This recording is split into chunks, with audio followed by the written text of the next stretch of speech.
أعوذ بالله السميع العليم من الشيطان اللعين الرجيم. بسم الله الرحمن الرحيم. ولا حول ولا قوة إلا بالله العلي العظيم. اللهم صل على محمد سيد المرسلين وخاتم النبيين وحجة رب العالمين، المنتجب في الميثاق المصطفى في الضلال المطهر من كل آفة، البرية من كل عيب، المؤمل للنجاة، المرتجى للشفاعة، المفوض إليه دين الله. السلام عليك يا أبا عبد الله، وعلى الأرواح التي حلت بفنائك وأناخت برحلك، عليك مني سلام الله أبدا ما بقيت وبقي الليل والنهار، ولا جعله الله آخر العهد مني لزيارتكم. السلام على الحسين وعلى علي بن الحسين وعلى أولاد الحسين وعلى أصحاب الحسين وعلى أخته العقيلة عقيلة الطالبيين زينب الكبرى وأخيه أبا الفضل العباس ورحمة الله وبركاته. قال رسول الله صلى الله عليه وآله وسلم: المهدي مني، أجلى الجبهة، أقنى الأنف، يملأ الأرض قسطا وعدلا كما ملئت ظلما وجورا. The Avenger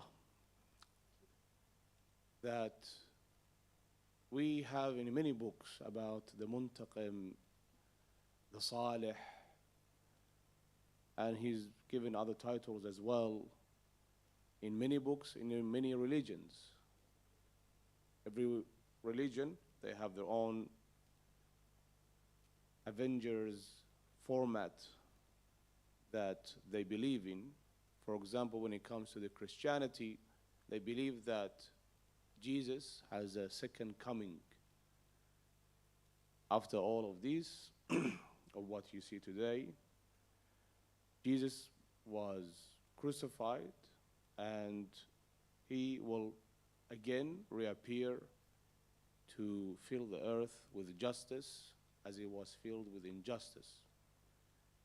That is why one of the reasons that some of the Christians, they push and they support for the state of Israel is this, that in their books, even the Jewish book, they have in the Torah and in the Injil, so in the Bible, that the Jews are forbidden to have a land, to have a country.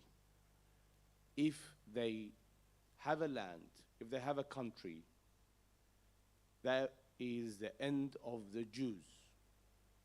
That's why you see many of the Jews, even in the United States, they oppose to the idea of the state of Israel.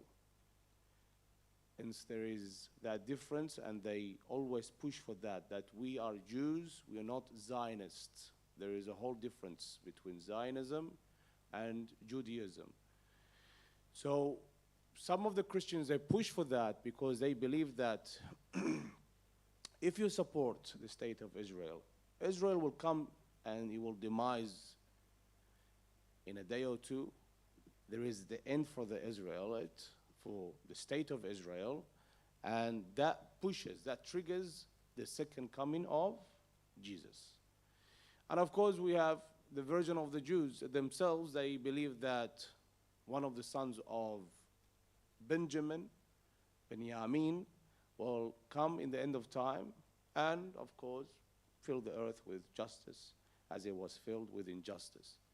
Now, when you look at what's happening today in this time and age, then if you remember when everyone was sitting down waiting for the speech of Said Hassan Nasrallah a week ago, because in many minds he's the munqidh now. Now we need him to come and fill the earth, especially now for the people of Palestine and Lebanon. Many believe that he's the one who's going to get everything right. There's no one else that has that power, no one else has that kind of a characteristics that can push for that to happen.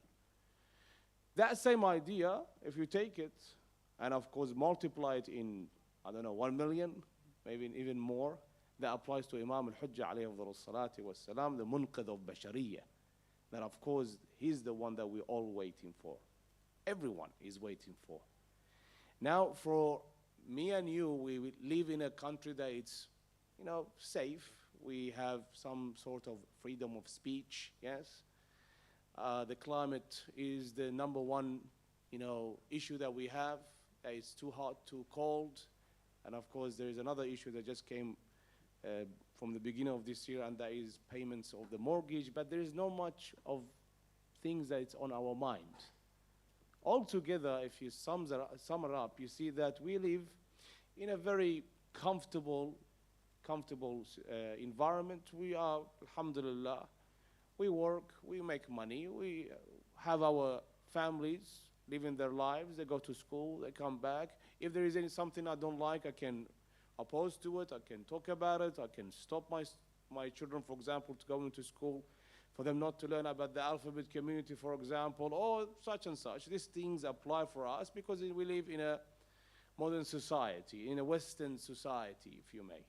But for a person who has lost his family members in a bombing, their idea of a munqidh, avenger, is much differs than my idea from the munqidh.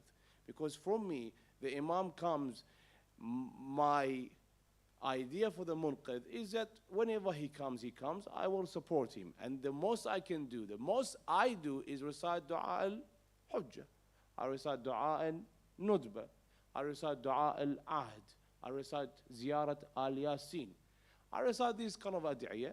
And maybe, once in a while, I open a book about Imam al-Hujjah, I read about it because I live in that kind of a situation that is different.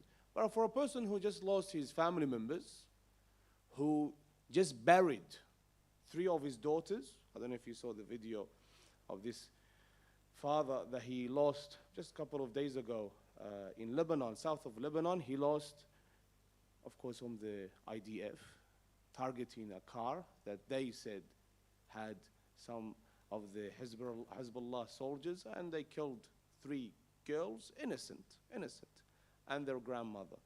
That person, if you speak with him, the idea of the munqidh differs. Same thing applies for a person in Gaza that he sees, and they live that life. They put 6 members, and they have placed 6 members of their family in one kafan. Because of the bombing, they had to gather around pieces of his family members and put them in one kafan. 6 members of one family in one kafan. Just put them together and bury them. Now, when it comes to the idea of that, this is not an idea that just rose up. It's a new idea. No. From dawn of time, there was this ongoing war between the two, vice and virtues, from dawn of time. From the very first creation, if you open the Quran al-Kareem, for example, if you go to Surah Al-Baqarah, we have the Quran here, I'd like to open it and recite some of the ayat. I'll make it quick. Allah subhanahu wa ta'ala says it here, page 6. This is the Quran that we all recite. So I want to show that to the ones that say we have a different Quran, the Shia. Now this is the same Quran that was printed in Saudi Arabia. So page 6, Bismillah ar-Rahman ar-Rahim. وَإِذْ قَالَ رَبُّكَ لِلْمَلَائِكَةِ إِنِّي جَاعِلٌ فِي الْأَرْضِ خَلِيفَةً قَالُوا أَتَجْعَلُ فِيهَا مَنْ يُفْسِدُ فِيهَا وَيَسْفِكُ الدِّمَاءَ وَنَحْنُ نُسَبِّحُ بِحَمْدِكَ وَنُقَدِّسُ لَكَ قَالَ إِنِّي أَعْلَمُ مَا لَا تَعْلَمُونَ.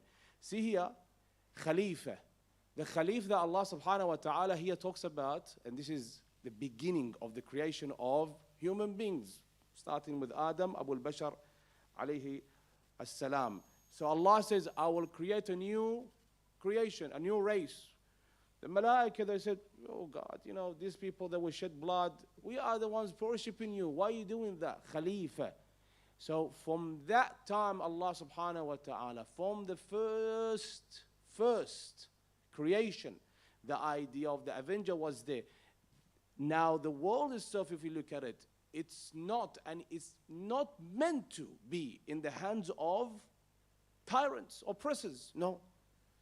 From day one, Allah subhanahu wa ta'ala, Allah created Adam. With Adam, Allah subhanahu wa ta'ala had Ahlul Bayt alayhim afdalu salati wassalam. And even before that, we have the hadith of Imam As-Sadiq alayhi wa salatu was-salam, that he says, before Adam we were created, the nur of Ahlul Bayt alayhi wa salatu was-salam, قبل خلق آدم بألف سنة, 1,000 years before Allah subhanahu wa ta'ala created Adam and Eve.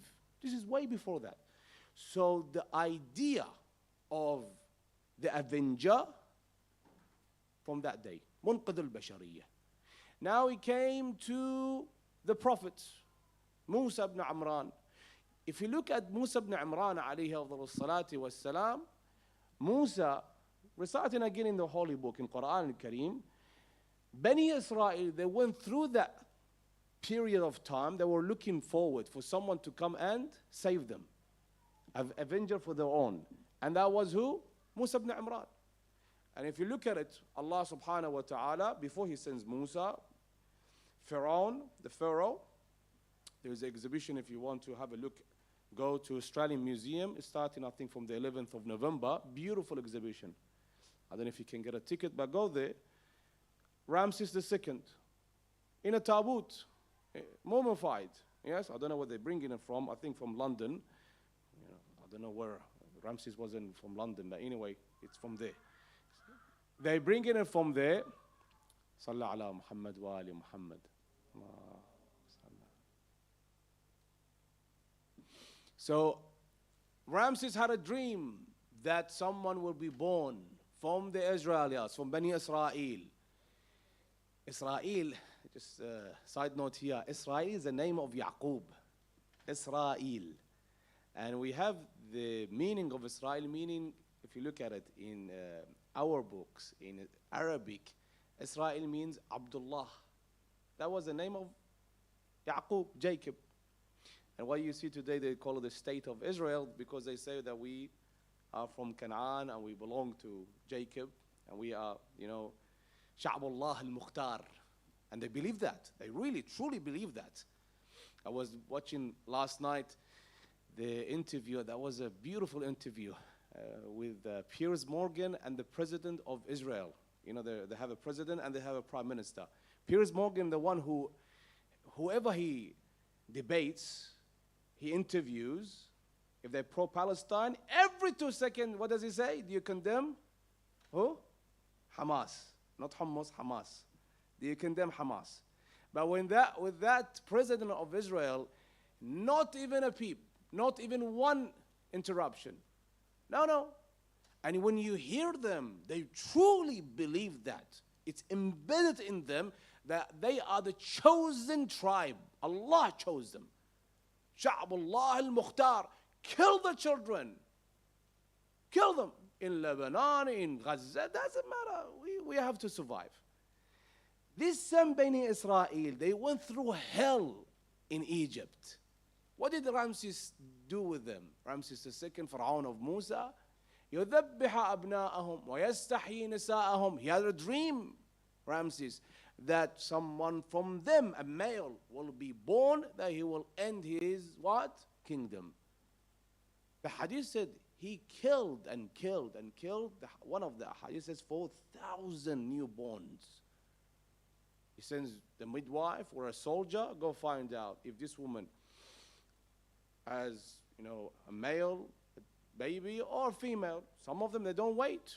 They kill the mother and they kill the child until Musa was born. So they saw that. Musa was born. Musa did what to them?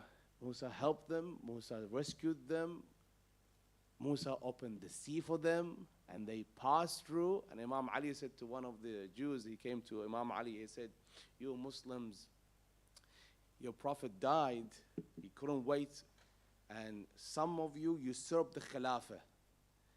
If he's a Jew, the Imam has to respond to him. He's talking about Islam. He said, you, the Jews, you were still wet.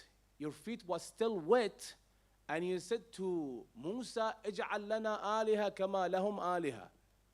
Make for us a aliha, God like their God, an idol.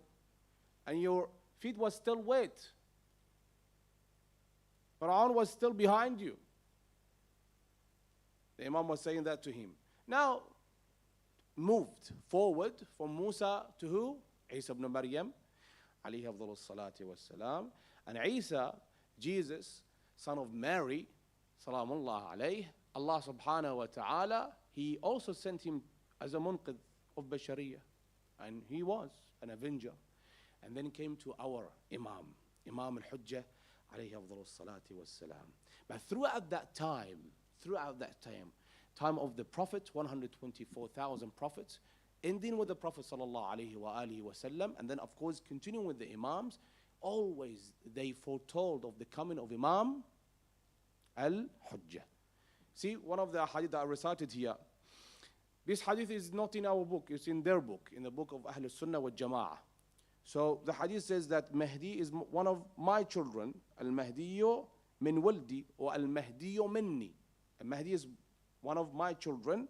And then the Prophet sallallahu alaihi wasallam says that يملأ الأرض قسطا وعدلا كما ملئت ظلما وجورا. So this is some of the hadith that he will fill the earth with justice as it was filled with injustice and tyranny. Now, one of the books that I brought here with me, I wanted to show the audience here, if you pay attention. This book is a fascinating book. You can download it from the internet. You don't have to purchase it. I like to purchase and I like to read page to page. I'm old-fashioned that way. But you can download a PDF version. It's written by Sayyid Muhammad Kadhim al-Qazwini, rahmatullah alayh. And he has a whole series of books, same title, that the title is this, Al-Imam al-Mahdi min al-Mahdi ila al-Dhuhur.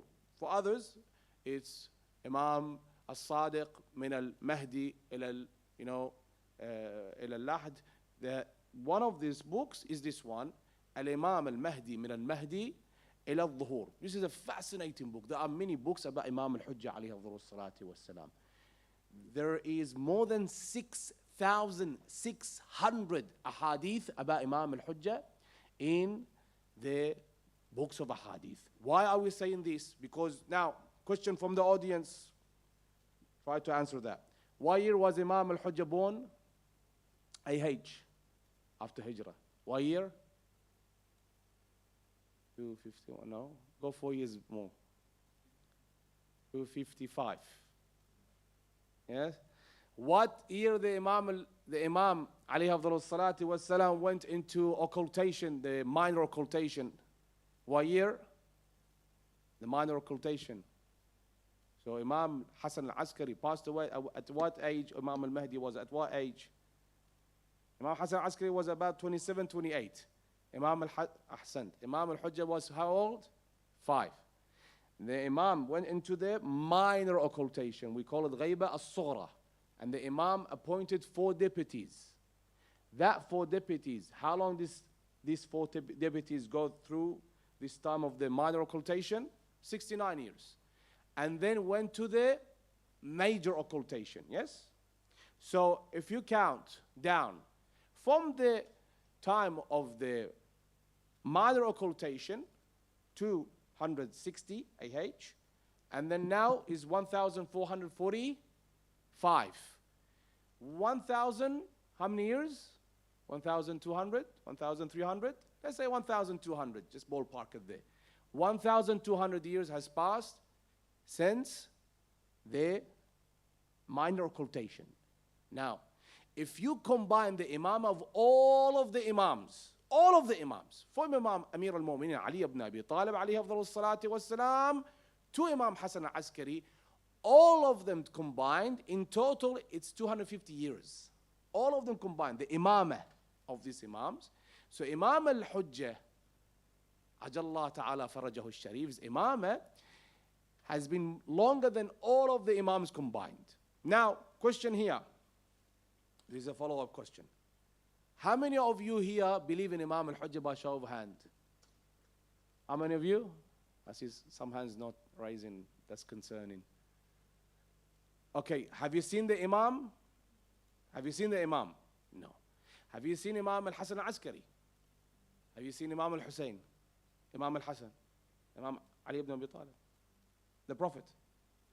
That's why the Prophet said in one of his ahadith that you are my brothers, meaning us here, this lot. And I think I mentioned this a while back in this majlis or another majlis.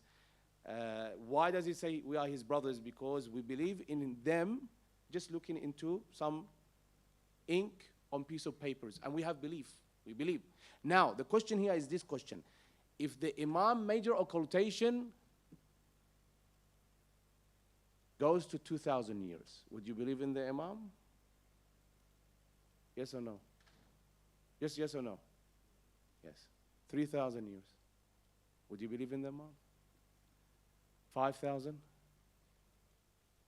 10,000? 20,000? Yes? Would you still believe in the Imam? Just imagine Imam 1,200 years, the major occultation, and we have so many problems. That's why, let me read one of the hadith from this book. It's a beautiful book. It's called Al-Imam Al-Mahdi min Al-Mahdi Al-Dhuhur, Sayyid Muhammad Kadhim Al-Qazwini, rahmatullah alayh. This is a hadith. روي الشيخ الصدوق في إكمال الدين. Sheikh al-Saduq is one of the ulama of the Shia. In one of the books, إكمال الدين, he says, from Imam al-Jawad, narrates, عن آبائه, from his forefathers, from Imam Amir al-Mu'mineen Ali ibn Abi Talib. So see, the hadith, the discussion about Imam al-Hujjah is not bound on one Imam or two Imams. No, it's many Imams. Actually, all of them. This book actually goes through all of the 14 Ma'sumeen. So the Imam says, Imam Amir al-Mu'mineen says, لِلْقَائِمِ مِنَّا غَيْبَةً. Qa'im means what? The one who rises. Now question here, another question from the audience. I'd like to ask questions today. This very thing that we put our right hand on our head, who did that for the first time? Who taught us to do this? Which Imam? One of the Imams did that, and we follow his. Yes? No, it's for Imam al-Mahdi, but which Imam did that? He placed his right hand on his head. And that's why when we hear Al-Qa'im, we get up and we put our right hand on our head. Imam Ali ibn Musa al-Radha. He placed his right hand on his head. So this masjid is named after Imam Ali ibn Musa al-Radha. Yes or wrong? Yes? Look at this. Imam Ali ibn Musa al-Radha. Yes? Imam al-Radha's mosque. So he placed that. Now, this very thing that we put our right hand on our head, is that for respecting the Imam, or is it different? There is a different reason behind it. Is it respecting the Imam that we place our right hand on our head? No. What does it mean? When we get up, we don't do it for other Imams, do we? Do we say the Imam Hassan Askari's name and we get up? No. Imam al-Hussein, Amir al-Mu'mineen, Fatima al-Zahra, the Prophet. Do we do that? No.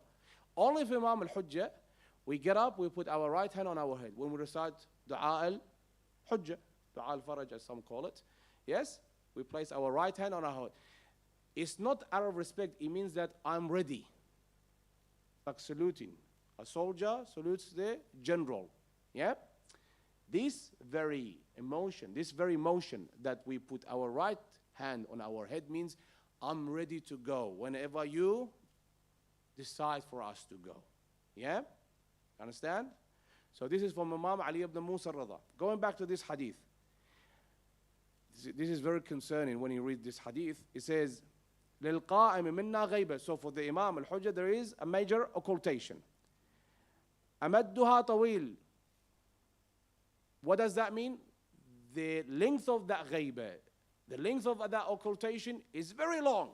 All right. كأني بالشيعة. He's talking about us. يجولون جولان النعم في غيبته. يطلبون المرعى فلا يجدونه. So they look for comfort, they look for safety, they look for all of that, they wouldn't find it. And this is green hard. And if you look at it, if you look at history, people in Afghanistan, you know how many, this couple of weeks from the time they started the Gaza, the Hamas, what they call it, the Hamas-Israel war, from October the 7th when they started that, so it's been about a month now. How many times there was a suicide bomb in Afghanistan exploding, and how many times terror attack in Afghanistan happening? No one talks about that. No one. No one even mentions this in the media, because this has come a normal thing. It's very normal that we hear that. targeting the what? The Shia. Targeting the lovers of Ahlul Bayt alayhim salatu was salam. You understand? So, this is in Afghanistan. What else? Iraq, 35 years under the rule of Saddam, targeting the Shia. In Saudi Arabia, every Muharram, they have to go to many of the Husayniyat, even outside of the Husayniyat, if they see any banners, saying this, Muhammad Rasulullah, alayhi wa Allah, labbayk ya Hussein, whatever it is about Imam al-Hussein, they put it down. They pull it down. They prosecute, they kill, they hang, they imprison, because you are a Shia. This is in Saudi Arabia. This is happening now, and it's continuing to happen. In Bahrain, same thing. If you talk about the Ahlul Bayt, if you say anything, you are done. So that's why the Imam says, ألا فمن ثبت منهم على دينه. And if someone stays steadfast on their deen, on their religion, and that's very hard for someone to do that. وَلَمْ يَقْسُ قَلْبُهُ لِطُولَ أَمَدِ إِمَامِهِ. And his heart doesn't get what? Hardened. And it's really hard for our hearts not to get hardened. If you look, and let me just say this as a side note, if you're for it or against it, if you're for the free Palestine or you're against free Palestine, it doesn't matter. Regardless of that, if you sit down, and I don't advise that, I don't advise it. I myself, I don't do it. If you sit down and watch the horrors that are happening in Gaza, children being killed. A normal human being with a soft heart cries. A normal human being wouldn't go through pages and pages and just watches this as if nothing's happening. No, they will cry, they break.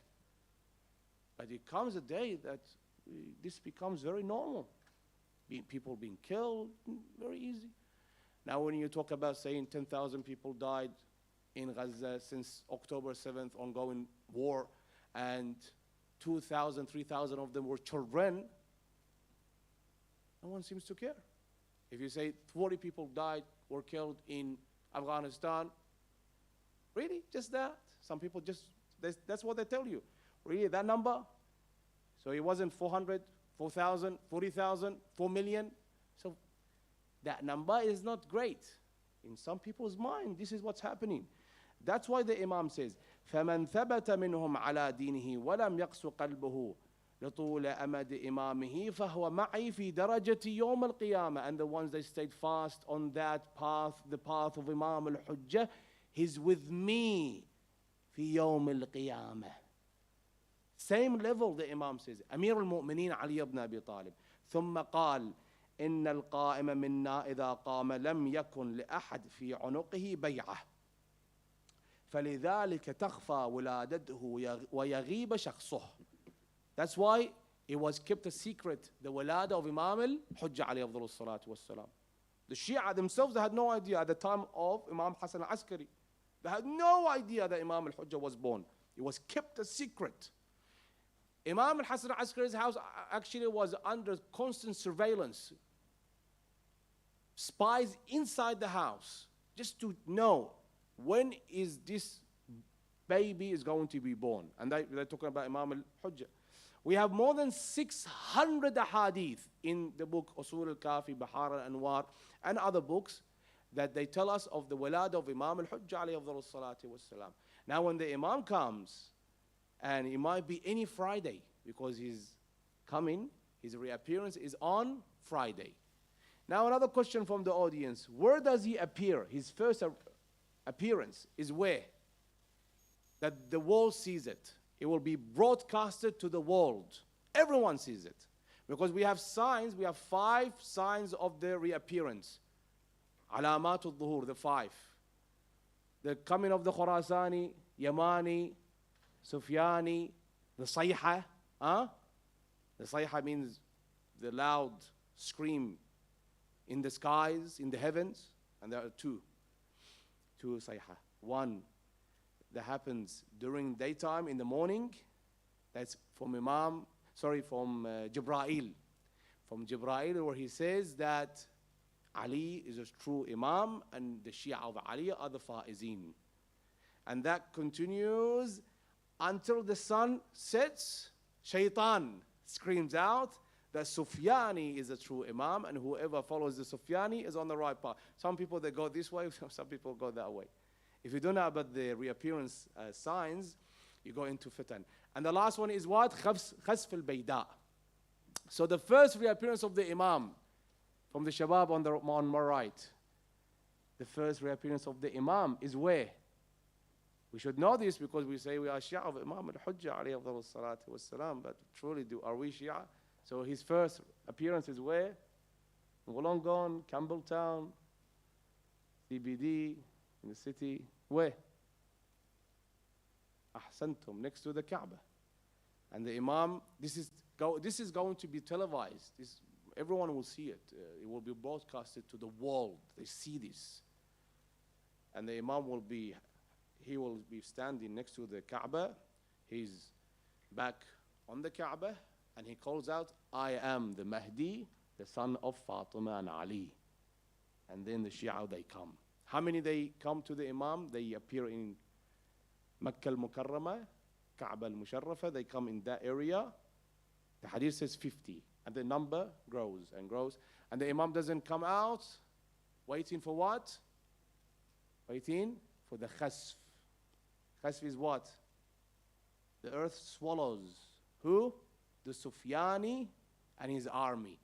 Sufyani is in Medina al-Munawwara with his army. When he hears the Imam has appeared, Sufyani, they call him the Sufyani. Why? Because he's one of the descendants of Abu Sufyan. He's one of the descendants of Muawiyah. That's why there is a letter from the Imam Ali ibn Abi Talib. He writes to Muawiyah saying that I see the day that one of my sons will be killing one of your sons, referring to Imam al-Hujjah and Sufyani. Sufyani is one of his sons. He sends an army, and the army moves from Medina, coming to Mecca. There is, and you can see it, Khasf fil Bayda. There is a whole place, the brother here maybe he knows, between Mecca and Medina and Mecca. The earth swallows them. Two survive, two brothers. The archangel Jibreel comes down and hits one of them on the face, that his head goes to the back. Yes? And then he says to one of them, you go to Sufyani, tell him what happened to his army. You go to Imam al-Hujjah and tell the Imam what happened. And these two brothers, one goes to the Sufyani and the other one goes to Imam al-Hujjah, and he repents. Subhanallah. He's one of the soldiers of Sufyani, but he goes to the Imam, he repents. And the Imam starts his journey, he starts his qiyam. So there is another book called, this is a beautiful book, and this one is about 40-something volumes. It's an encyclopedia by Sheikh Baqir Sharif al-Qurashi. He spent 50 years of his life writing these books. This is one of them. This is volume 35 about Imam al-Hujjah. Yes? I'm going to go through these books and the signs of appearance, inshallah, from tomorrow night in Dar al-Hussein in Campbelltown, in length, in very detailed manner. I just want to show you some of the books that it's good if we allocate at least half an hour of our day reading this kind of hadith about the Imam. So look, this book is one of them.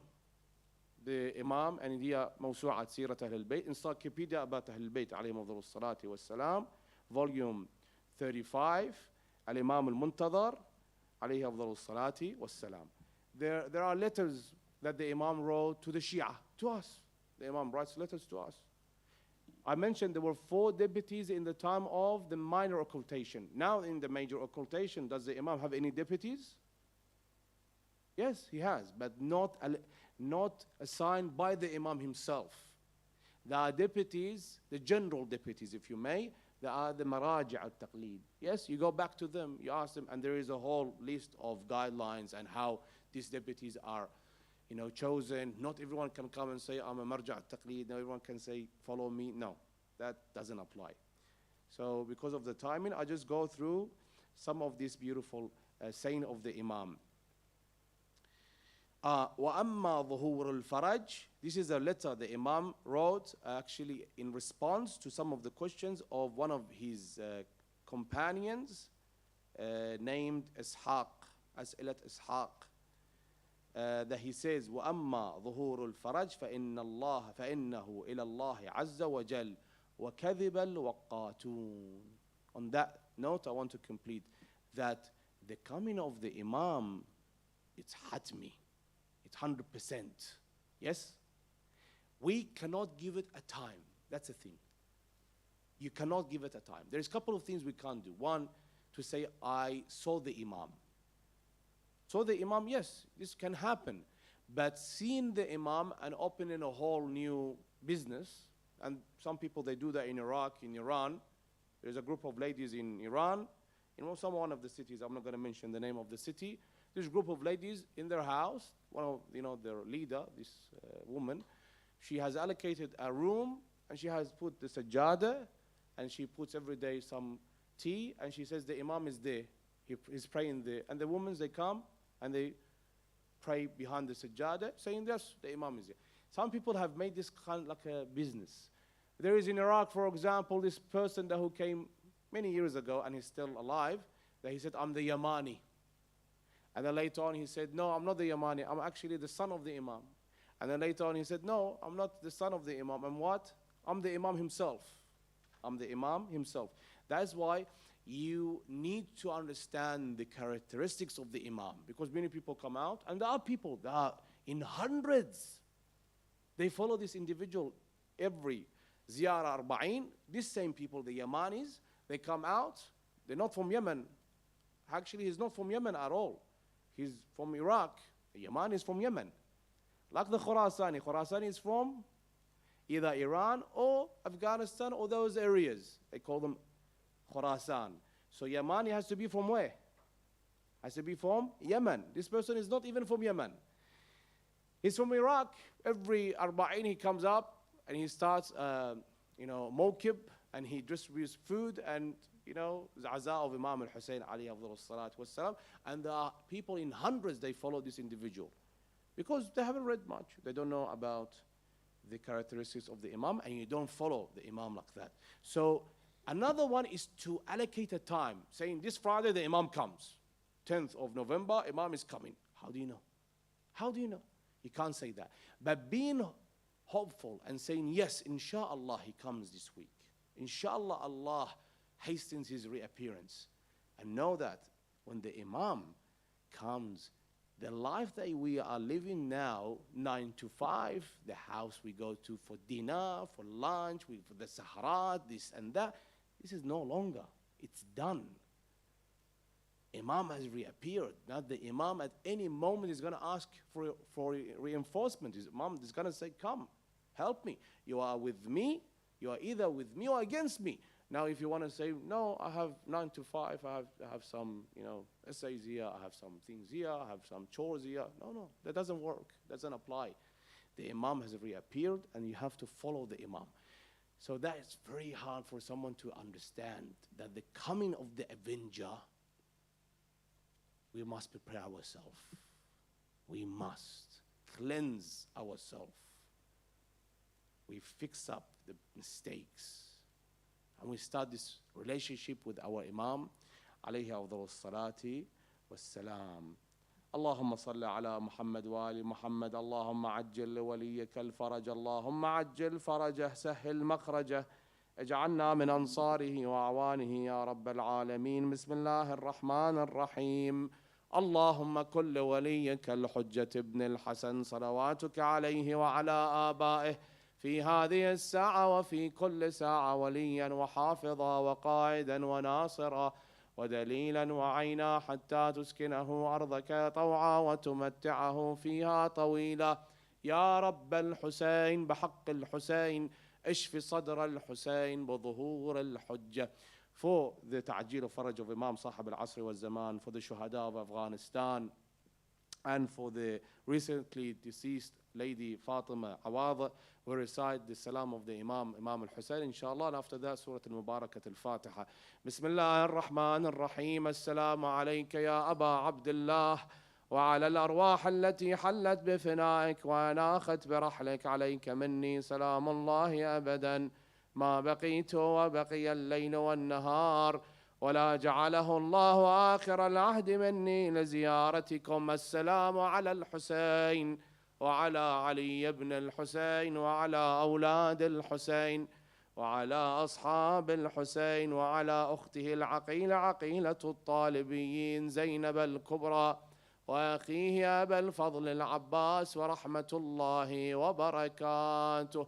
اللهم اجعل عواقب أمورنا خيرا، يا الله يا رحمن يا رحيم يا مقلب القلوب، ثبت قلوبنا على دينك. على أرواح المؤمنين والمؤمنات، بالأخص الحاجة فاطمة عواضة، الفاتحة قبلها الصلاة.